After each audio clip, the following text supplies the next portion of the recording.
Hello and welcome to those endless mysteries. Today we will be looking at some Bigfoot sightings out of Oregon. But before we get started, I would like to remind everyone that every Monday, Wednesday, and Friday, I will be posting a new video at 8 p.m. Eastern Time. So again, join us every Monday, Wednesday, and Friday at 8 p.m. Eastern. And if you have the time after this video, jump on over to teesprings.com/stores /those endless mysteries and see if you can find a t-shirt or something else just for you. I will be placing a link in the description also. So let's get on into the sighting now. This first sighting comes out of Baker County, Oregon, from September of 2011. The witness states that he was with a group that spent the summer and fall on the side of the mountain.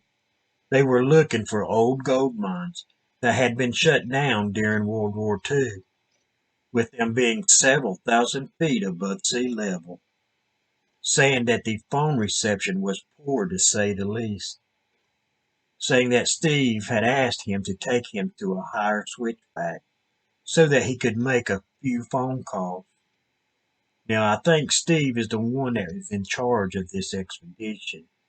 At least that is how it comes off to me, saying that it was around sunset at this time. So the witness says that he took him a fairly short distance to a high switchback and turned off the ATV, with the witness walking about 100 yards from him so that he could have some privacy on the phone calls, saying at this time it started to get dark, and at these heights it gets cold fast as darkness falls. So at this time, the witness says that he started slowly moving back toward Steve, hoping that this might speed up the calls by him. Now, the witness says, as he approached a cluster of trees, which sat high on the switchback, with him saying that a loud and deep growl came out of the trees, with it being the deepest growl that he had ever heard. It sounded to be a warning to the witness, saying that at first he thought it might be a large cat, but it was much, much deeper and resonated way more than any cat that he had ever heard. Now, the witness said that he thought that this would be a short trip, so he didn't bring his shotgun or rifle with him. The only thing that the witness had was a sidearm, with him wasting no time in pulling it, saying that he became very fearful for Steve's safety due to this creature was in between them. And Steve, as far as the witness knew, wasn't aware of any threat. So the witness started walking towards Steve. At this time, the witness said that he noticed that Steve had heard the same sound coming from the patch of trees, saying that Steve had his pistol drawn and pointed towards the trees as well, while having his phone in the other hand. So with Steve being clearly off the phone, the witness turned back towards the trees. As he was halfway into his turn, the witness says that he saw something that stunned him. What the witness saw was an absolute massive creature.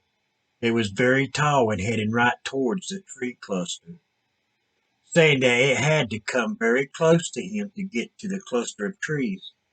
So it didn't threaten him at all, said the witness, saying that once this creature made its way to the cluster, that he never heard any more noise coming from that area. With the witness saying next that if it was a big cat that he heard, he thought with this creature running into the cluster of trees that they should have been quite a ruckus, but nothing. It went completely silent, saying that he was steadily backing up towards the four-wheeler and Steve.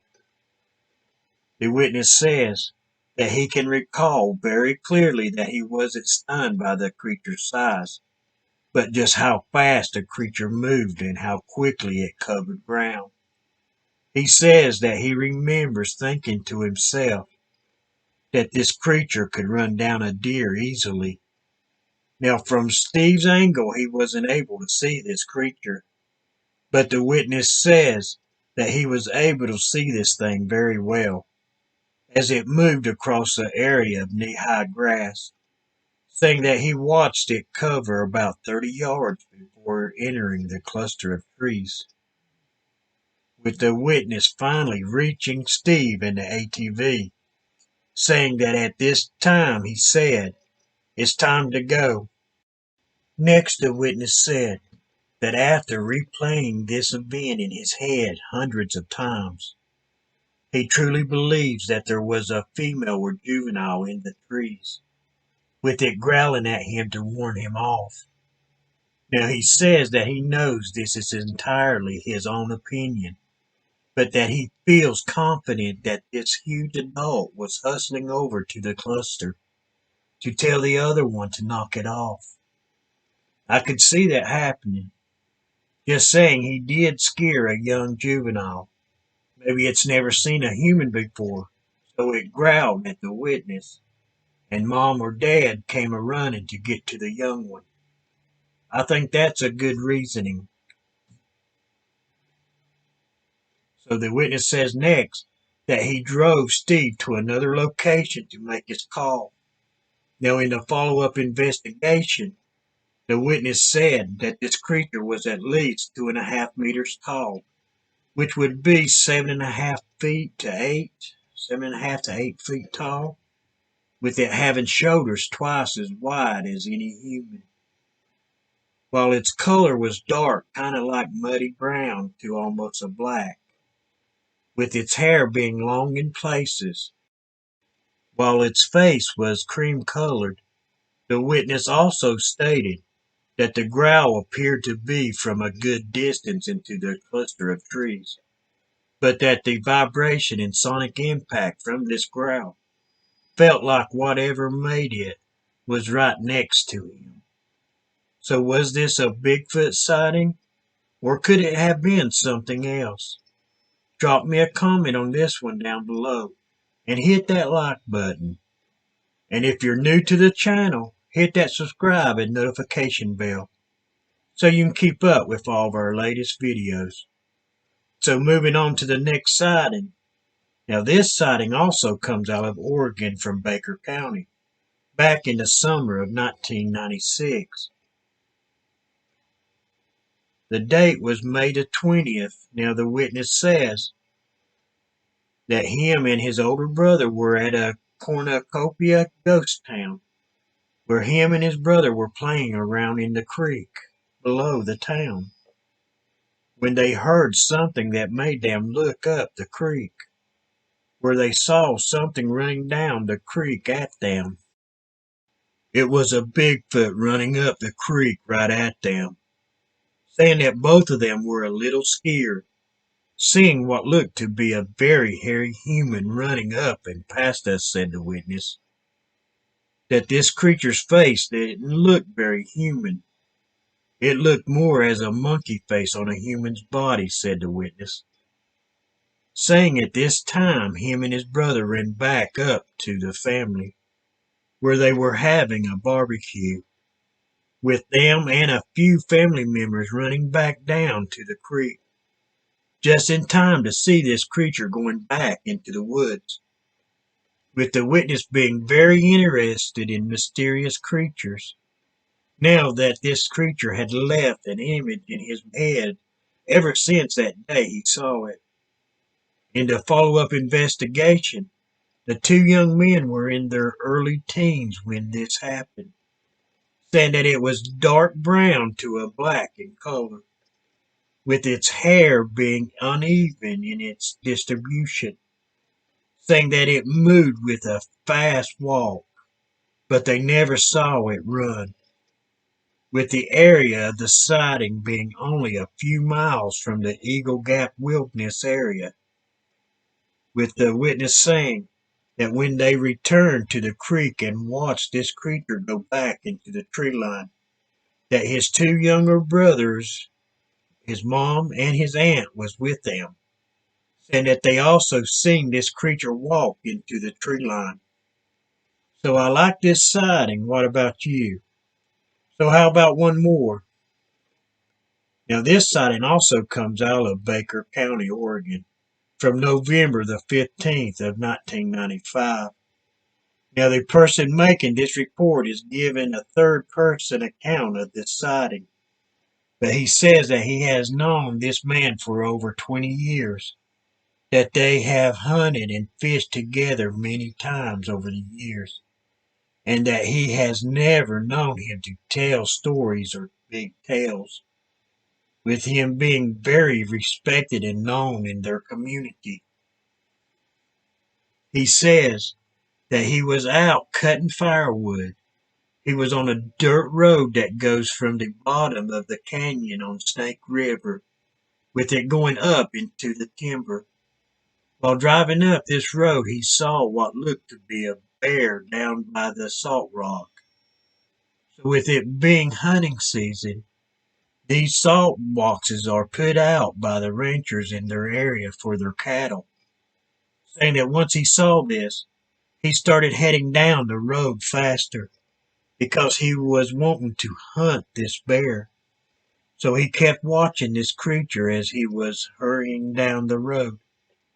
But there were a lot of switchbacks on this mountain, so he could not see it the whole time, saying that when this creature finally came back into his sights, it was around 400 yards away from him, saying about at this time, this creature stood straight up on its hind legs, where it began walking quickly, with this thing walking 40 to 50 yards, where it went down into a steep creek bottom, with him next saying that if this was a person, then it was dressed in dark brown to black from its head to its toes, saying that he was sure that it was well over 6 foot tall, with him also saying that there wasn't any other cars on the road, so he doesn't know how it could have been a person.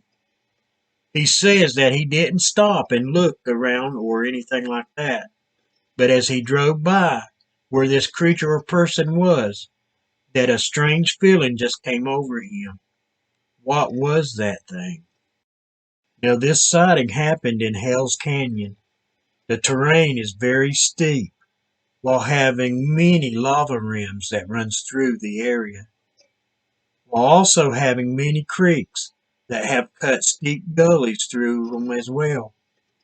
With this being extremely rough terrain, says the witness, having pine and fir forests along the mountain sides, with the elevations going upwards to 8 to 9,000 feet, while the river is in the valley, runs around 1,800 foot above sea level.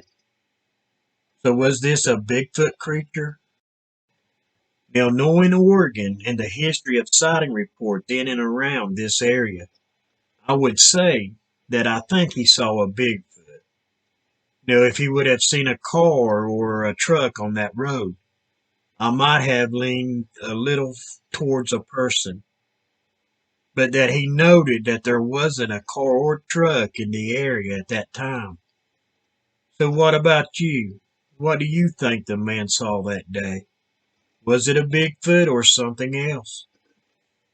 I mean, he did think it was a large bear at one point, but something made him change his mind. So I wonder what that was. I would really like to talk to him myself. So I hope you have enjoyed these sighting reports. So hit that like button. And if you're new to the channel, hit that subscribe and notification bell so you can keep up with all the latest videos. Now, if you have the time, jump on over to teesprings.com/stores/those-endless-mysteries. I will leave a link in the descriptions for you. So until next time, have a great day. And thanks for watching Those Endless Mysteries.